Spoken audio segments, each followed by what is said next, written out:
Aynan Bonito. Gapirsam so'z boyligimiz nima yetmaydi Bonito haqida. Kollektivimiz juda ham ahil, inoq, zo'r. Bonitodagi ishxona yo'q bo'lsa kerak O'rta Osiyo bo'yicha. Inshaalloh Allohim bizga kuch-quvvat berguncha shu yerda ishlab turamiz pensiyagacha. Bonitoni biz anchadan beri ishlaymiz.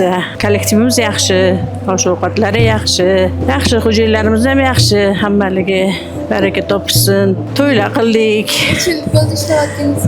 Xo'sh, 90-yildan beri ishlayman. Bonitomiz gullab yashnasin, xo'jayinlarimiz tanligi sog' bo'lsin, umrligi uzoq bo'lsin. Shu yerda 81-yildan beri ishlayman, Xudoga shukr. Mana umralarga yuborishdi, umralarga borib keldik, ziyoratlar qilib, ovqatlardan borib kelish avtobuslarimiz bor. Qiynalmaymiz, Xudoga shukr. Hamma sharoit bor. Nima desak shuni bisyor qilishadi.